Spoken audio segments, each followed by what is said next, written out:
அன்பர்களுக்கு வணக்கம். புலிப்பாணி ஜோதிடம் 300. இப்ப இந்த நூல்ல நாம இதுவரையிலும் 230 பதிவுகள் வெளியிட்டிருக்கிறோம். இன்னைக்கு நாம வெளியிடுறது 231வது பதிவு, பாடல் எண் 230. இப்ப இந்த பாடல்ல ராகு தசையில சூரிய புத்தி, அது எவ்வளவு காலம், என்னென்ன சுபாசுப பலன்கள் நடக்கும் அப்படிங்கிறத சொல்லி இருக்கிறாங்க. முதல்ல நாம் அந்த பாடலை பார்த்துட்டு அதற்குண்டான விளக்கத்தை பார்ப்போம்.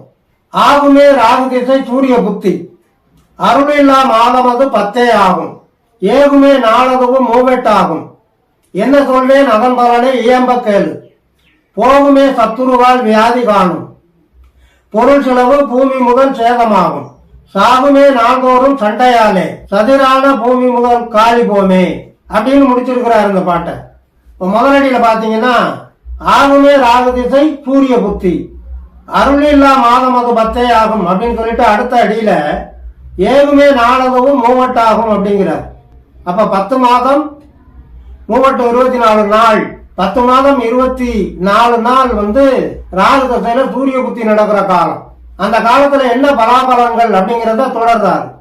என்ன சொல்வேன் அதன் பலனை இயம்ப கேளுங்கிற போது அப்ப கெடுதலான பலன்கள் இருக்கு, அதை நான் எப்படி சொல்ல போறேங்கிற. சுப பலன்கள்லாம் சந்தோஷம்னு அடுத்து சொல்லலாம். ராகு தசையில சூரிய புத்தினா கெடுபலன்கள் தான் அதிகமா நடக்கும். அப்ப நான் அதை எப்படி சொல்றது அப்படின்னு தயங்கி சொல்றார். போகுமே சத்துருவால் வியாதி காணுங்கிறார். சத்துரு எதிரிகள் தான், எதிரிகளால தான் தொல்லைகள், போட்டி பொறாமை, நம்மகிட்ட நல்லவங்க மாதிரி பேசிட்டு உள்ளத்துக்குள்ள வஞ்சம் வச்சு கெட்ட எண்ணங்களோடவே பேசுறது, அதனால நமக்கு வியாதி காணும் அப்படிங்கிறாங்க. கண்ணுக்கு தெரிஞ்ச எதிரிகள்னால பொருள் செலவாகும், பூமி செலவாகுங்கிறார். தேவையில்லாத வம்பு வழக்குகளை இழுத்து விடுவாங்க, அதுக்காக நாம செலவு பண்ணணும், அதுக்காக நாம சொத்து சுகங்களை இழக்க வேண்டியிருக்கும், பூமியை இழக்க வேண்டியிருக்கும், மாடாடு கண்ணுகளை இழக்க வேண்டியிருக்கும் அப்படிங்கிறார். ராகு தசையில சூரிய புத்தியில கண்ணுக்கு தெரிஞ்ச விரோதிகள், கண்ணுக்கு தெரியாத விரோதிகள், 2 வகையிலையும் நாம எச்சரிக்கையா இருக்க வேண்டியிருக்கும். அதைத்தான் இங்க நமக்கு சூட்சமமா சுட்டி காட்டுறாங்க.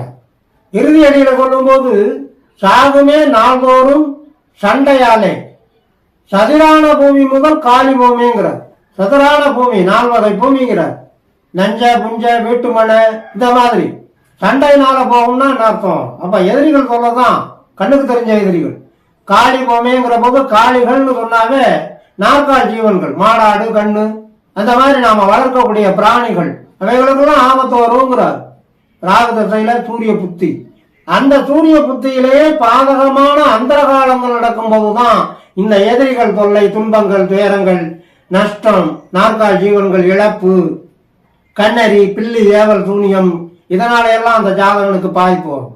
மற்ற காலங்கள் எல்லாம் அந்த ஜாதகனுக்கு, இப்போ உதாரணத்துக்கு ராகு தசையில சூரிய புத்தியில குரு அந்தரம், செவ்வாய் அந்தரம், சந்திர அந்தரம் இந்த மாதிரி வர்ற காலமெல்லாம் ஜாதகன் சுப பலன்களை அதிகமா அனுபவிப்பார். அதனால ராகு தசையில சூரிய புத்தி முழுவதும் ஜாதகனை பாதிப்படைய செய்யும்னு நினைக்க வேண்டாம்னு சூட்சமமா இங்க புலிப்பாணி சித்தார் சுட்டி காட்டி இருக்கிறார் என்று சொல்லி, இனி அடுத்து ராகு தசையில சந்திர புத்தி எவ்வளவு காலம், அந்த காலத்திலே நடக்கவிருக்கின்ற சுபாசுப பலன்கள் என்னென்னங்கிறத தொடர்ந்து பார்ப்போம். ஆதரவு தாருங்கள் என்று கேட்டு இந்த அளவோடு நிறைவு செய்கிறேன். நன்றி, வணக்கம்.